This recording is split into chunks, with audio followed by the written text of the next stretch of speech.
کچھ چیزیں ایسی اللہ نے پیدا کی ہیں جو آپ کو بالکل نکھار کے رکھ دیں گی. یعنی اس سے جو خون بنتا ہے نا, بڑا خاندانی قسم کا بنتا ہے خون. آپ کے چہرے پہ چمک پیدا ہو جائے گی, آپ ہٹو بچو ہو جاؤ گے. اور میں کیسے ڈیفائن کروں, سمجھ میں نہیں آ رہا نا, صحیح ہے نا. وہ ہے زیتون, انجیر اور شہد, دودھ, کھجور. سمجھ رہے ہو؟ نہیں سمجھ رہے.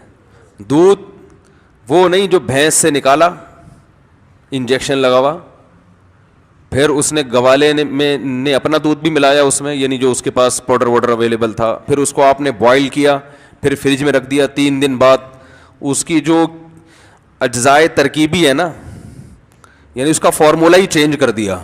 ٹھیک ہے, دودھ کا ایک ڈاکٹروں کی نظر میں فارمولا ہوتا ہے. دودھ جب فریز ہوتا ہے نا تو باندی پن پیدا ہو جاتا ہے اس میں. تو دودھ کے صحیح فائدے اٹھانے ہیں نا, بالکل ہٹو بچوں قسم کا دودھ پینا ہے, تو ادھر جانور کے تھن سے دودھ نکالا اور فوراً پی گئے. یہ والا دودھ آپ چند دن پی کے دیکھیں, اپنی صحت دیکھنا, اپنا پیٹ کا سسٹم دیکھنا, آپ ایسیڈیٹی ختم اور زبردست ہٹو بچوں کام ہو جائے گا آپ کا. ہم تو پیتے ہیں فریج کا یا بوائل کر کر کے, ملائی اس کی الگ ہو جاتی ہے, اس کی جو قدرتی جو اس کی جو ترکیب ہے نا وہ چینج ہو جاتا ہے اس میں.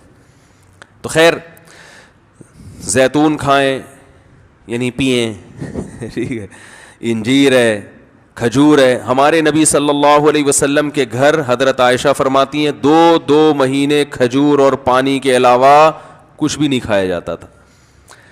اللہ تعالیٰ پیغمبروں کے لیے جس قسم کی خوراک کا سلیکشن کرتے ہیں نا, وہ سب سے بہتر خوراک ہوتی ہے ہر لحاظ سے. نبی صلی اللہ علیہ وسلم نے چاول نہیں کھائے.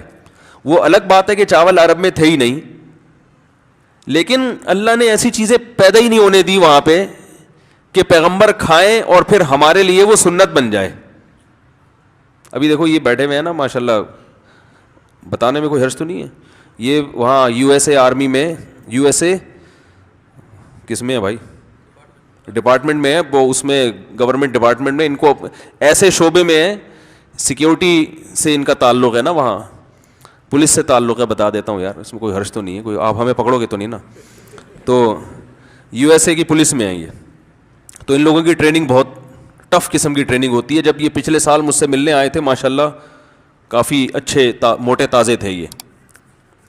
اب یہ جب ملنے کے لیے آئے تو میں نے کہا باقی کہاں ہیں آپ, ہیں تھوڑے سے آئے ہیں آپ, تھوڑے سے باقی کہاں گئے آپ. ایسے سلم اسمارٹ ہو گئے یہ.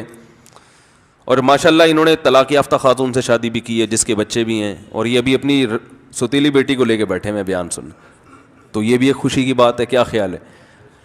تو ابھی نماز سے پہلے میں نے ان سے پوچھا, یار آپ ماشاءاللہ بالکل ہی فٹ فاٹ ہو گئے, تو آپ لوگوں کو وہاں جب ٹریننگ کے دوران کچھ خوراک پر بھی ظاہر ہے سمجھایا جاتا ہوگا کہ ہم تمہیں بھگا رہے ہیں, ایسا نہ ہو کچھ ایسی چیزیں کھا لو گے یہ بھاگنا سارا ضائع ہو جائے. تو کچھ خوراک میں بھی وہ گائیڈ کرتے ہیں. انہوں نے کہا بھائی چاول کھانے کی اجازت, بولو بھائی نہیں. تو چاول کھائیں آپ, میں منع نہیں کر رہا, ہم بھی کھاتے ہیں, لیکن ظاہر ہے چاول کیا ہے, اس میں نشاستہ زیادہ ہے, اس میں شکر زیادہ ہے, تو توند بھی نکلتی ہے, پھولتا بھی ہے آدمی. تو ہمارے نبی صلی اللہ علیہ وسلم نے ایسی غذائیں استعمال کی ہیں کہ ان کو کھا کے موٹاپا نہیں آتا. وہ الگ بات ہے وہ عرب میں تھی وہی, لیکن اللہ ایسی چیز پیدا ہی نہیں کرتا پیغمبروں کے لیے نا کہ وہ کھائیں اور ہمارے لیے وہ ایک نمونہ بن جائے. اگر نبی صلی اللہ علیہ وسلم کے پاس چاول ہوتے اور آپ کھا رہے ہوتے تو ہم کہتے ہفتے میں 6 دفعہ چاول کھانا سنت ہے. تو اللہ نے کھانے نہیں دی ایسی چیزیں. دودھ میں بھینس کا دودھ بھی اچھا ہوتا ہے, گائے کا دودھ بھی اچھا ہوتا ہے, بکری کا ہٹو بچو ہوتا ہے, اونٹنی کا ہٹو بچو اچھا ہوتا ہے. ہمارے نبی نے سب سے زیادہ اونٹنی کا اور بکری کا دودھ پیا ہے. آپ ریسرچ کر کے دیکھ لو, اس میں فیٹ کم ہوتا ہے, موٹاپا نہیں آتا. موٹاپا پیدا کرنے والی چیزیں ہمارے پیغمبر نے اور صحابہ نے کھائی نہیں ہیں. اونٹنی کا دودھ اور بکری کا دودھ, یہ چیزیں یہ موٹاپا نہیں پیدا, اس میں فیٹ نہیں ہوتا اونٹنی کے دودھ میں, اور جگر کے لیے بہت اچھا ہوتا ہے. پھر جو کھائیے, گندم بہت کم کھائیے. تو کھجور تو مستقل آپ کھجوریں کھاتے رہیں, عادت ڈالیں, آپ دیکھو آپ کے چہرہ پہ ایسی فریشنس آ جائے گی نا, کیونکہ آپ صلی اللہ علیہ وسلم نے فرمایا افطار کس سے کرو؟ کھجور سے. اس کو آپ نے طیب فرمایا, ایسی پاکیزہ چیز ہے, کیونکہ جب خالی پیٹ ہے نا تو جو کھاؤ گے ٹھا کر کے لگے گا جسم کو. تو ایسے موقع پہ گٹکا بھی کھا سکتے ہو, اس وقت جو گٹکے کا اثر ہوگا وہ بھرے ہوئے پیٹ نہیں ہوگا. چرس بھی پی سکتے ہو, سگریٹ بھی پی سکتے ہو, ہیروئن بھی کھا سکتے ہو, پی سکتے ہو, اور بریانی بھی پھوڑ سکتے ہو, کچھ بھی کھا سکتے ہو. لیکن آپ نے فرمایا کہ ایسے موقع پہ کیا کھانا ہے؟ کھجور. آپ کہہ سکتے ہیں ہم تو رمضان میں کھجوریں کھاتے ہیں تو ہمارے چہرے پر تو وہ فریشنس اور یہ سب ویکنس ختم نہیں ہوتی. وجہ اس کی ہے کہ 2 دانے آپ کھجور کے کھاتے ہیں, پھر طبیعت سے رول سموسے پھوڑتے ہیں. ٹھیک ہے نا. تو بھائی کھجور کا مطلب پتا ہے, پھر کھجور ہی کھاؤ, پیٹ بھرو کھجور سے. اور یہ دماغ میں سے نکال دیں کہ کھجور کھائیں گے تو پھر فلاں چیز کی کمی کیسے پوری ہوگی. وہ سب کچھ اللہ نے اس میں, صرف کھجور ہی کھا لینا آپ, سب کچھ ہو جائے گا.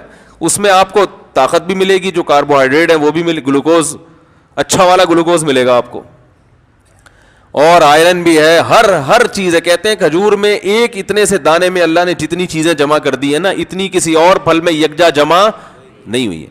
تو امی عائشہ, آج میں فجر میں حدیث پڑھتا ہوں نا یہاں روزانہ, تھوڑی دیر کا درس ہوتا ہے, تو امی عائشہ فرماتی ہیں کہ چاند, وہ تو غربت بیان کر رہی تھی کہ رسول اللہ صلی اللہ علیہ وسلم کے 3 چاند گزر جایا کرتے تھے اور ہم کھجور پانی کے علاوہ کچھ بھی میسر نہیں ہوتا تھا. ایسی زندگی تھی, لیکن اللہ نے اسی میں بڑی پاور رکھی ہے, طاقت رکھی ہے.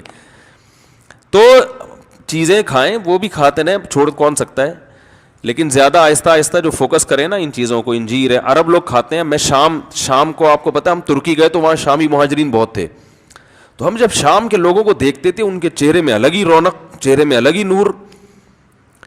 تو ہم اپنے دوستوں سے پوچھا یار یہ اتنے خوبصورت لوگ کیوں ہیں؟ انہوں نے کہا یہ صدیوں سے انجیر, زیتون, کھجور, یہ 3 چیزیں کھاتے آ رہے ہیں. ان کا ناشتہ اس کے بغیر نہیں ہوتا. اور ہم لوگ کیا کھاتے آ رہے ہیں؟ صدیوں سے پراٹھے پھوڑتے آ رہے ہیں, جیم کے ساتھ مکھن بھی ہمارا پتہ نہیں کون سا والا مکھن ہوتا ہے بھائی, جس نے جو لا کے مکھن کے نام پہ پکڑا دیا وہ کھانا شروع کر دیا.